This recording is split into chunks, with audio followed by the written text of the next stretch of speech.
Hey everybody, it's me, Angel Benton, and it is time for the last Sudsy recap I'm going to do for today, and then I'll be all caught up until tomorrow. Um, so I just want to point out that, obviously I'm in my kitchen right now, because there's my refrigerator. Hi. And what's funny is that where I sit, there's a hole in the wall right there. And every time I see it, I always think it's a bug. And, I'm like, I don't want to say that I'm insectophobic, but I mean, if there's one crawling close to my face, then I'm going to get a little bit freaked out by it. So whenever I see one and I think, oh my God, there's a bug, then, calm down. It's the hole in the wall. Okay. Okay. So today's Sudsy recap is all about the Real Housewives of Beverly Hills. So I was talking about Atlanta last time. Ugh. And so for Beverly Hills, this past week, the girls all went to Punta Mita, Mexico, where Mauricio has opened up a new office of the agency. And okay, here's the thing about Mexico. Punta Mita, gorgeous. I've never been there, but it looks beautiful.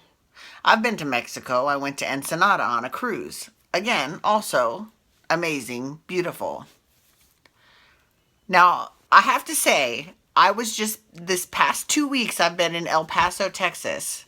El Paso is lovely, but when you're in El Paso, you are on the fucking border, right? You can look into Mexico from the hotel room. I'm not even playing.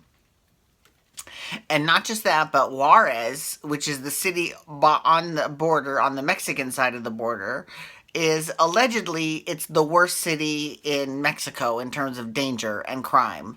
And the first time I went, I was nervous as hell. I was scared to death that I was going to get kidnapped or I was going to find my way in Mexico. And I didn't have my passport that first week. So I was like, because, you used to be able to go into Mexico and Canada with just your driver's license.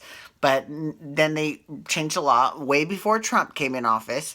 And if you needed a passport to go into both, to go across either border, either Canada or Mexico, you need your passport. I didn't have my passport that first week, so I was scared to death, right? Now, the second week, I brought my passport, so I was like, you know what, whatever, I'm coming back across just in case, right? Because, when that wall goes up, you know who that would keep out? Me, right? So, yeah, I'm not having that. I need my passport. So, so when I was on a cruise, I know this is not really about the Real Housewives of Beverly Hills, but I've got some questions. When I was on that cruise, because the pharmacies in Mexico are different than the pharmacies in the United States in the respect that for most drugs, you don't need a prescription. You can just go and buy them all over the counter. And they have a pharmacy in the cruise ship terminal. So I'm assuming it's legal to go buy your drugs and then take them back to California or Arizona or wherever the hell you're coming from, right? I mean, right? I need that legality explained to me because I'm not quite sure. And I have to say, listen, I've got to say, when I throw something out there for the YouTube community I'm like, I need this explained to me, it gets explained. Like, for example, when I was talking about General Hospital, I was like, I need the Jerome family tree explained to me. And then someone was like, okay, here's the thing. There was this guy named Victor Jerome. And it all came back to me. I was like, oh my God, yeah, okay, I get it. Oh, so props. Snap. Okay, so back to Beverly Hills. So they're in Mexico, right? And they look great. And Mexico looks amazing. And everybody is there. Lisa Vanderpump is there. And Dorit is there. And, oh my God. Okay, wait. So on Watch What Happens Live, Kyle was on with Brad Goreski, who was on the Rachel Zoe project, which is not even on anymore. Right? Remember Rachel Zoe and her hot husband Roger? They're all not on the air anymore. And Brad got his start on that show, and now he's his own, designer or whatever, and they're like, and people still ask him if he's upset with her, or if they have tension between them, and it's interesting. It's interesting to see. And when Reza had that show, Yours, Mine, or Ours, I thought for sure that the blonde Taylor was actually the blonde Taylor from Rachel Zoe back when Brad was on the show. It wasn't. It was a different Taylor. But anyways, that's the long story. So anyways, Kyle was on the show, and where was I going with this? I totally forgot where I was going with this story. Watch What Happens Live, Kyle Richards. Well, I totally lost my train of thought. It's so frustrating when that happens. And that happens to me a lot. Oh, Chrissy Teigen, thank you. Okay, so Andy was reading these tweets, and Brad is a Total Housewives super fan, like myself, and he was, and Kyle, it was Kyle's job to guess if Brad had done the tweet or not. And one of the things that Chrissy Teigen tweeted was that every now and then, just randomly, I like to shout out, "Welcome to Dorit's Buddha Lounge," and 6 or 8 times a day, randomly. First of all, I love that she does that. Second of all, I'm totally going to start doing that too. I'm going to do that at work.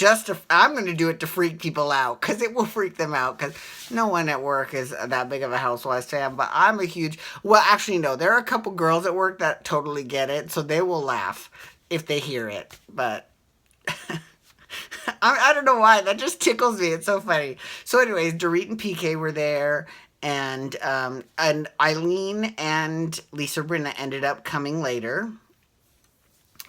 And I think that's all the people that are on the show now. Kyle, whatever. So they all ended up in Mexico. Oh, and Erica Jane. How could I forget Erica Jane? She's my favorite one. I am a gay guy, right? So Erica. Well, okay, so Lisa Rinna comes and she starts having this conversation with Eileen and Erica, and it's, the 3 soap girls. And they're talking about Eden Sassoon. And instantly Erica's like, "Look, you need to talk to Kyle." She's like, "I'm not going to be in her head, she's going, "I'm not going to be part of this foolishness of you talking about her behind her back. Even if it's innocent, I don't care. I don't want nothing to do with it. You have to go talk to Kyle." So, Lisa Rinna's like, "What's going on? What I really don't know what's going on." And Kyle, in a way, Kyle was like, "I'm kind of glad that Erica said something, because now I don't have to pretend to be nice to her, because bitch, game on." So she goes and she tells Lisa Rinna, she's like, "Well, let's see, you said my sister was near death, and that her family knows it, and that that I'm an enabler." And Lisa Rinna's like, "I don't remember saying that." Cue the editing of the video of the people from when she said it before, and they replayed that tape, and they showed her saying it. So in that situation, I kind of feel bad for Lisa Rinna, but at the same time, if you're going to have a conversation with Eden, right, and you're going to say those things, then you need to take some Wait, let me take that back. If you're going to have a conversation with Eden on camera, and you're going to say those things, then you need to be able to accept some of the responsibility when that comes back to you, right? So now, if you had that conversation with Eden off camera, now I'm not saying that you shouldn't take responsibility, but it would be a lot more difficult for them to prove, instead of them just replaying the tape of you actually saying it. I'm just saying, right? I don't think it was some big Machiavellian scheme of Lisa Rinna's to try to take down Kim Richards. I really don't think she cares that much. I also don't think she put that much thought into her conversation that she had with Eden about that. So, it is what it is. I said that one time. I haven't said that in a while, and that's good, because that used to be my go-to phrase. It is what it is. And we did get to meet Eden's mother, who, let's be real, she looks amazing. She looks fucking great. She really does. I mean, Eden is no spring chicken. And her mom, who gave birth to her, looks, I mean, stunning. She looks incredible. Anyways, thank you so much for logging on today. I do appreciate it. Tomorrow, we'll talk some more days of our lives tomorrow. Have a wonderful day. Follow me on Twitter at Angel Benton. You can hashtag RHOBH or Real Housewife shit to talk the Real Housewives of Beverly Hills. Or you can hashtag days to talk days of our lives. All right, everyone, have a great night. Peace out. Wubba, wubba, wubba.